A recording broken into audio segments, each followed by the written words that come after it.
오늘 설교의 제목을 보고 오해하시는 분이 계실 것 같은데요. 고하고 쉼표하고 스탑입니다. 가다와 멈추다이죠. 이 이름으로 된 게임이 있습니다. 고스톱인데요. 우리나라에서 널리 행해지는 화투를 이용한 노름또는 놀이를 일컫는 말입니다. 주로 3명이 어울려 행하지만 2명 또는 4명 이상의 사람이 참여할 수도 있습니다.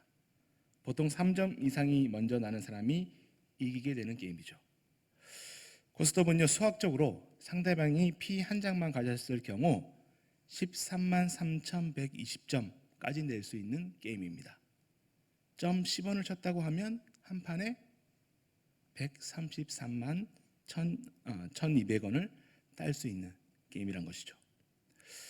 특수 규칙으로는 뻑, 따닥, 쪽, 싹쓸이, 피 받아오기, 보너스, 흔들기 등 많은 규칙들을 잘 이용해서 고와 스톱을 결정함으로 게임의 승패를 좌우할 수 있는 게임입니다.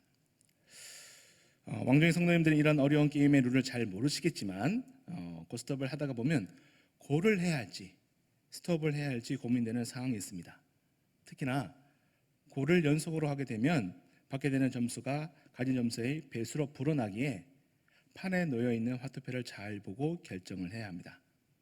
고를 한 사람의 경우 더 이상의 점수를 내지 못할 것 같은 경우에는 자기 차례에 스톱을 외침으로 게임의 승리를 마무리할 수 있는 게임이기에 이 게임의 이름에서 잘 보여주고 있듯이 고와 스톱을 잘 해야 하는 게임입니다.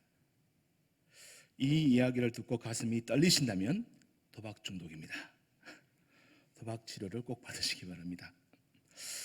이처럼 화투라는 게임에서 아주 중요하게 사용되는 고와 스톱의 원칙은 우리의 삶 속에서도 중요하게 사용되는 원칙인 것 같습니다.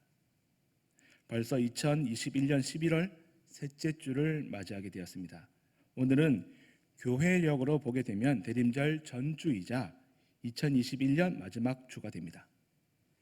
교회력은 대림절을 새해 첫 주로 보기 때문에 그러합니다.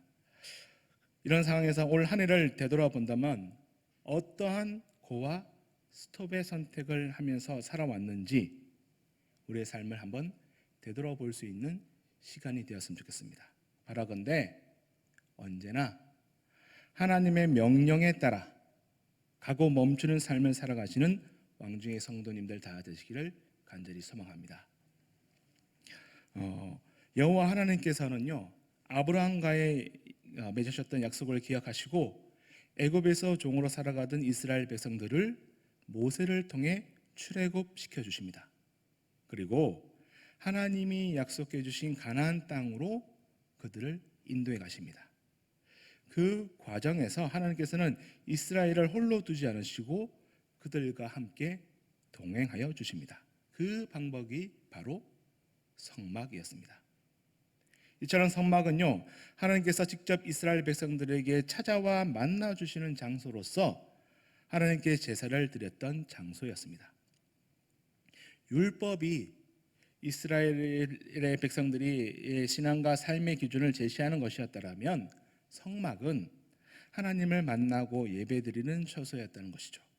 그러기에 성막은 하나님의 임재를 경험할 수 있었던 장소이자 하나님과 이스라엘 민족이 늘 함께 하심으로 그들의 동행하심이 하나님과 이스라엘 민족이 함께 하심을 눈으로 확인해 볼 수 있었던 곳이 바로 성막이었다는 것입니다.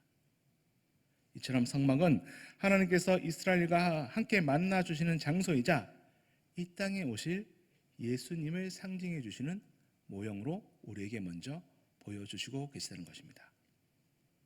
이런 거룩하고 영광스러운 성막을 세운 날에 오늘 본문의 말씀처럼 구름이 성막을 덮었다라고 말해주고 있습니다.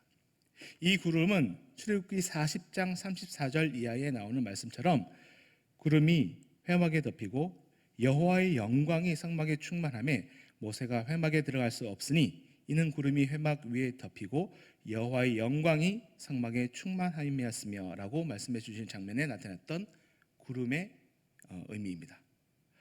구름, 표현되는 하나님의 영광이 민수기의 성막에서도 나타나고 있음을 가르쳐주는 장면이 오늘 본문에 속해 있다는 것이죠. 하나님께서는 이처럼 출애굽한 이스라엘 백성들을 위해서 하나님이 그들과 늘 함께 하신다는 임재의 은혜를 성막을 통해서, 그리고 성막 위에 구름 기둥과 불 기둥을 통해서 가시적으로 보여주시고 계셨던 상황입니다. 언제 어디서나 성막을 세운 곳에 이 구름과 불 기둥으로 함께 해주심으로 이스라엘 백성과 늘 동행해 주시는 하나님의 은혜를 보여주시고 계셨다는 것입니다.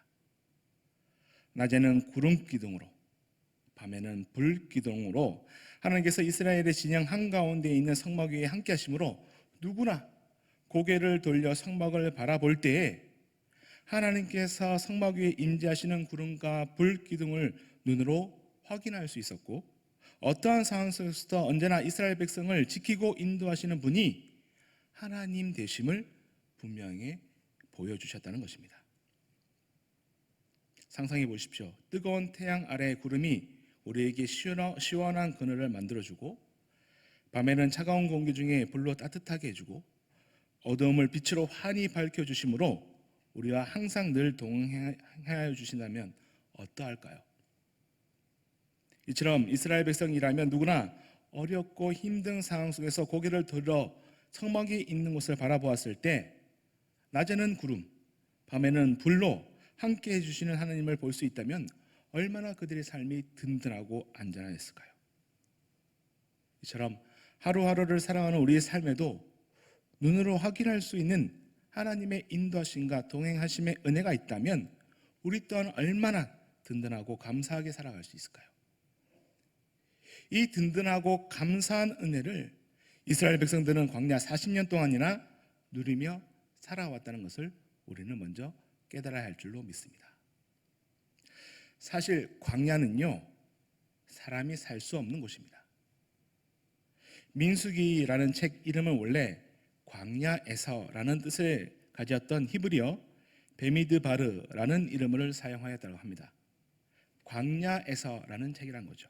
그러나 헬라어 역본인 70인역에서 본서를 두 차례 인구 조사를 비롯한 많은 통계 수치들을 기록한 것을 착안하여 숫자들이란 뜻의 아리드모이로 명명하면서 지금의 민수기가 되었던 것을 우리가 안다면, 원래 민수기는 뜻처럼 광야에서 살았던 이스라엘의 백성들 이야기를 담고 있다는 것을 기억해 보아야 한다는 것입니다.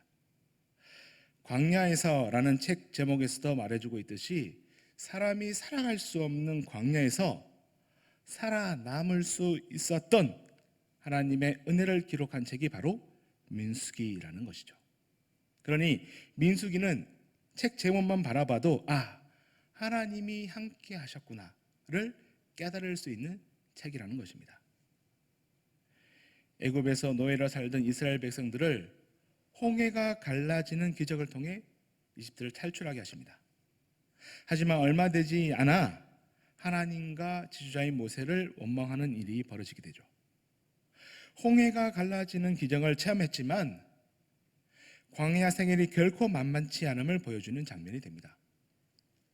결국은 광야 생활이 힘들고 고달파 애굽에서 누렸던 옛것들을 떠올리며 돌아가려고 하는 모습을 이해해 본다면 광야 생활이 결코 녹록치 않은 생활이었음을 이해할 수 있게 됩니다. 처음 그들이 홍해를 건너와 자유인이 되었을 때 얼마나 기뻤을까요? 그들은 이제 노예의 사슬을 벗어 던지고 그들만의 땅을 찾아 이제 자유인이 되었습니다. 그러나 그 감격이 채 가시기도 전에 그들은 광야로 들어서게 됩니다. 광야길 3일 만에 불평불만으로 마라의 쓴물을 마시게 됩니다. 먹을 것을 구할 수 없는 그들에게 하나님께서 만나를 선물해 주십니다. 또한 매출하기까지 선물해 주시죠. 그러나 광야는 결코 만만치 않았습니다.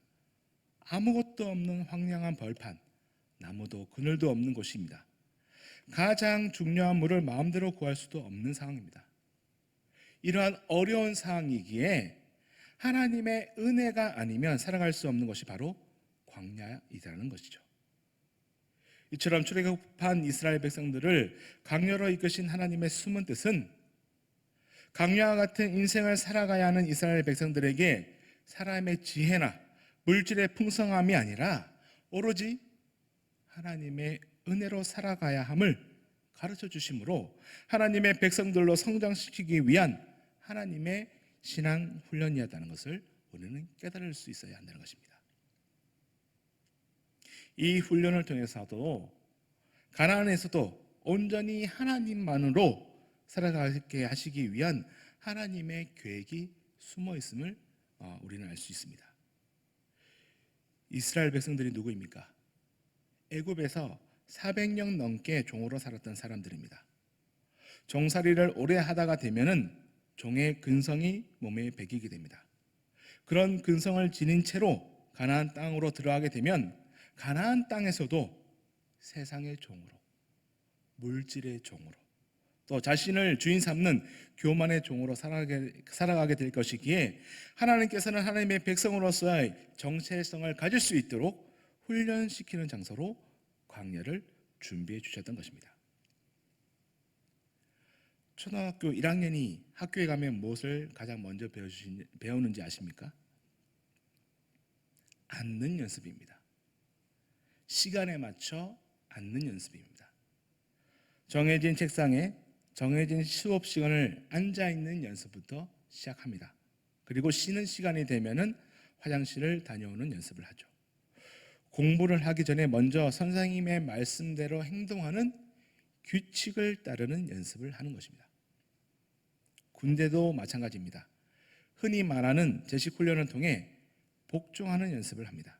앉아, 일어서, 차려, 열중 쉬어, 앞으로 가, 뒤로 가, 좌로 가, 우로 가, 제자리에 멈춰 등등 여러 가지의 훈련을 통해서 먼저 교관의 말에 복종하는 연습을 통해 군인이 가장 먼저 가져야 하는 기본 자세를 배우게 되는 것이죠.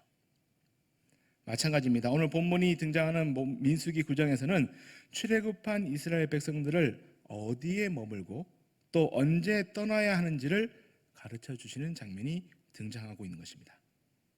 학교나 군대와 마찬가지로 하나님께서 이스라엘을 훈련시키는 장면이 바로 오늘 본문의 장면입니다. 그러기에 이스라엘 백성들에게 있어서 광야는 일종의 순종을 훈련하는 기간이었다는 것이죠. 하나님의 백성이 된 이스라엘에게도 요구되는 제1의 원칙은 하나님의 명령에 절대 복종하는 것이었습니다. 지도자가 없었던 이스라엘에게 하나님께서는 모세를 통해 하나님이야말로 이스라엘의 참된 왕이요 지도자 되심을 분명히 가르쳐 주십니다. 이 훈련의 목적은 이스라엘이 하나님의 말씀에 절대 순종하는 믿음을 가르쳐 주시기 위함이었다는 것을 우리는 깨달을 수 있다는 것이죠. 오늘 본문인 민수기 9장 15절에서 23절에서 여호와의 명령을 따라라는 표현이 6번이나 반복이 됩니다. 하나님께서는 어떠한 상황 속에서도 하나님의 말씀에 순종하는 것이야말로 진정한 하나님의 백성들에게 있어야 하는 믿음임을 분명히 가르쳐주고 계시다는 것입니다. 우리의 삶이 우리의 뜻과 우리의 생각과 우리의 계획이 아니라 여호와의 명령에 따라 살아가는 자들임을 분명히 가르쳐주고 계시다는 것이죠. 그래서 하나님은 이를 위해서 이스라엘을 아무것도 없는 광야에서 훈련하셨던 것입니다. 이 훈련을 통해 가나안 땅에서도 물질과 세상에 흔들리지 않고 온전히 하나님을 믿음으로 광야와 같은 어려운 환경 속에서도 하나님의 말씀에 순종하게 하시고 또한 가나안의 젖과 꿀이 흐르는 풍성한 환경 속에서도 하나님의 뜻에 온전히 순종하는 연습을 하게 하셨다는 것입니다. 그렇다면 하나님께서 빨간 교관 묘자를 눌러 쓰시고 번쩍이는 호루라기를 입에 물고 앉아 일어서 하셨을까요? 오늘 본문에서 하나님께서는 교관의 명령보다 더 확실한 사인을 보여주십니다. 15절부터 17절의 인용의 말씀입니다. 성막을 세운 날부터 저녁이 되면 성막 위에 불 모양 같은 것이 나타나서 아침까지 이르렀을 때 항상 그러하여 낮에는 구름이 성막을 덮었고 밤이면 불 모양이 있었는데 구름이 성막에서 떠오를 때에는 이스라엘 자손이 곧 행진하였고 구름이 머무르는 곳에 이스라엘 자손이 진을 쳤으니라고 말해주고 있습니다. 하나님의 임재와 명령을 상징하는 구름과 불기둥을 움직이면 성막과 자신들의 청막을 거둬 이동을 해야 했습니다. 어디로 가야 할지 이 구름과 불기둥이 알려주었습니다. 구름이 성막에서 떠오를 때 이스라엘 자손들은 곧 행진하였고 구름이 머무르는 곳에 이스라엘 자손들이 진을 쳤다라고 증언해주고 있는 것이죠.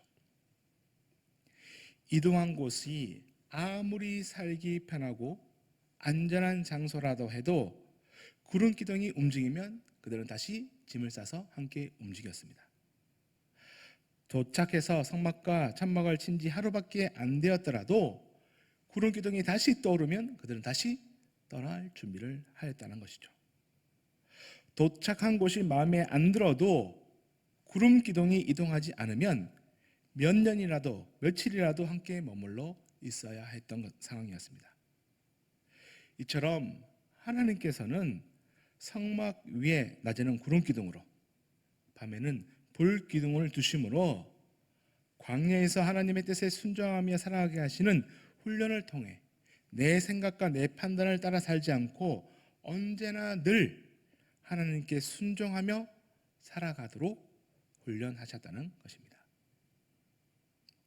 이처럼 광야는 하나님의 말씀만으로 살아가기를 연습해 볼 수 있는 아주 좋은 장소였습니다. 우리가 여행을 다니다 보면 새로운 곳에 여행할 때가 있습니다. 갈 길을 몰라 헤맬 때가 있다는 것이죠. 이때 가이드가 있다면 얼마나 큰 도움이 되는지 충분히 상상해 볼 수 있을 것 같습니다. 우리도 광야라는 인생길을 걸어가고 있는 나그네와 같습니다. 아무런 이정표가 없는 곳에서 길을 잃지 않으려면 길을 안내해 주는 나침반이 있어야 합니다. 나침반을 통해 가야 할 목적지를 찾아 나아갈 수 있는 것처럼 이스라엘 백성들에게 있어서 성막 위에 임재했던 구름기둥과 불기둥은 아무것도 없던 광야에서 그들이 가야 할 곳을 분명히 가르쳐 주시는 인도자가 되었다는 것입니다. 다른 것을 의지할 수 없는 오로지 구름기둥과 불기둥만 의지할 수 있는 훈련 시간을 더하여 주셨다는 것이죠. 이처럼 하나님께서는 구름기둥과 불기둥을 통해 이스라엘 민족에게 순종하는 법 또한 가르쳐 주십니다. 내가 오늘 명하는 모든 명령을 너희에게 지켜 행하라. 그리하면 너희가 살고 번성하고 여호와께서 너희 조상에게 맹세하신 땅에 들어가서 그것을 차지하리라 라고 말씀해 주십니다.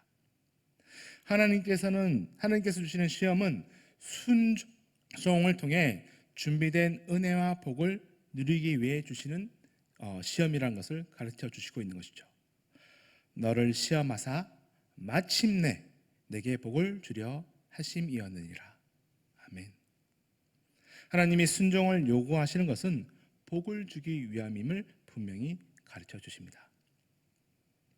이스라엘을 아무것도 없는 광야에 몰아넣으신 것도 온전한 순종을 가르쳐 주시기 위함이었습니다.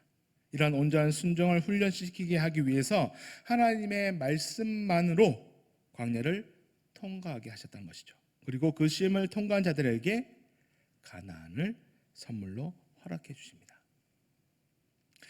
하나님께서는 아브라함에게도 절대적인 순종을 훈련시키기 위해 유일한 아들 이삭을 번제로 드리라는 시험을 내리십니다.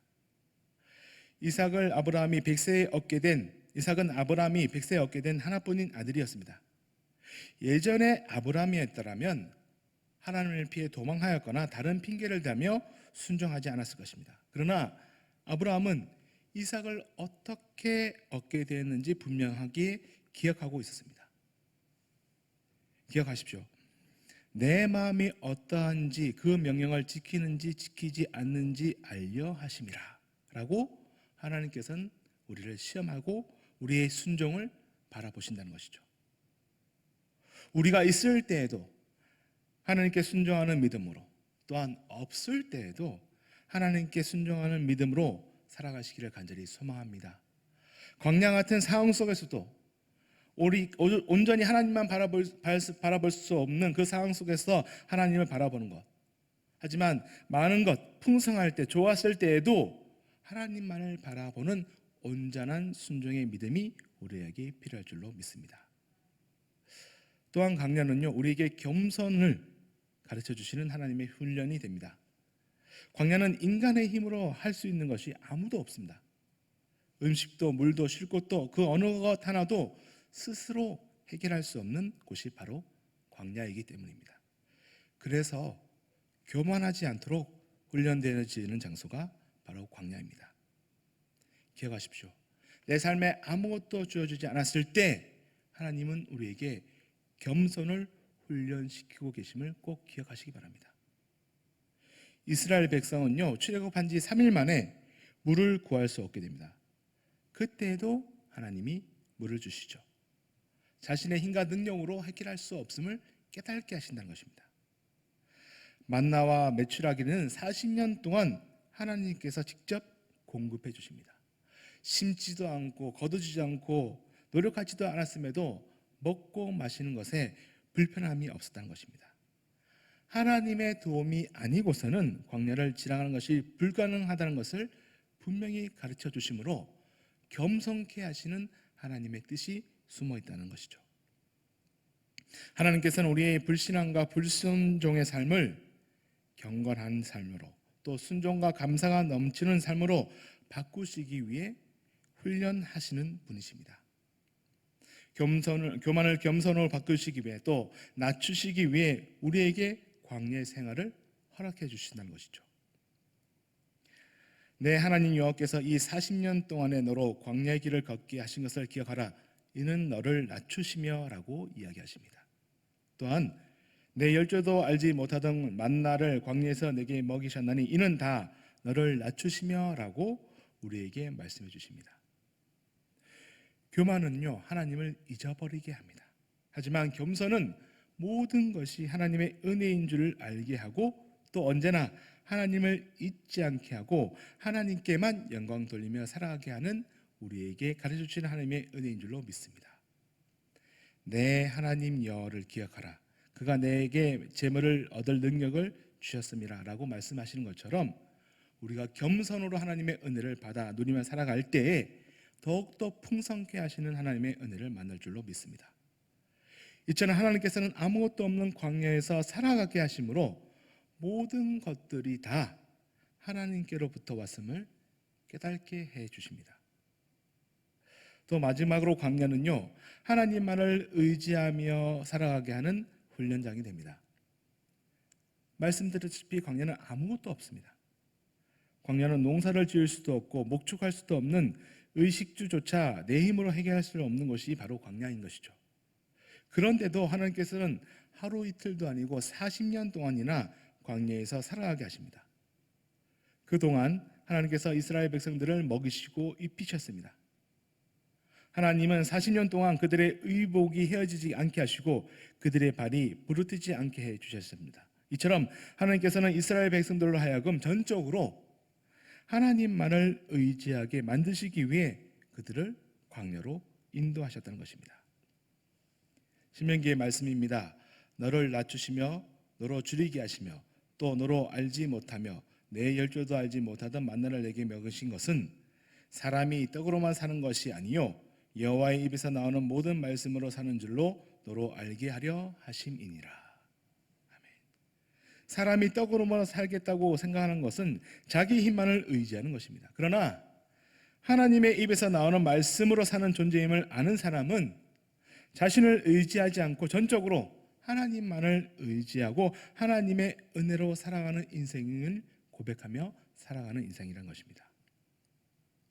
하나님은 이스라엘 백성들로 하여금 이것을 깨닫게 하시기 위해서 그들을 광야로 인도하셨던 것입니다. 그리고 성막 위에 떠있는 구름 기둥과 불 기둥을 통해 하나님의 뜻을 이스라엘 백성들에게 분명하게 보이심으로 하나님의 뜻에 맞게 살아가게 하시는 훈련을 그들에게 허락하셨다는 것입니다.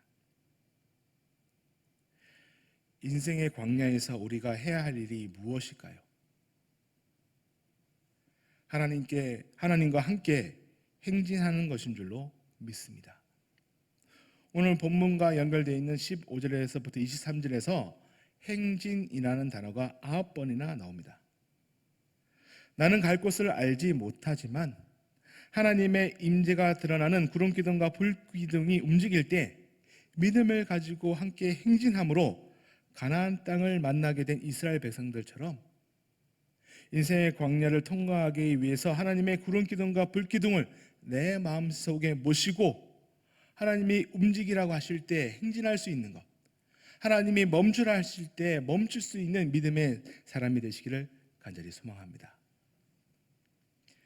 주님 말씀하시면 내가 나가리라. 주님 뜻이 아니면 내가 멈춰서리라. 나의 가고 서는 것 주님 뜻에 있으니 오 주님 나를 이끄소서.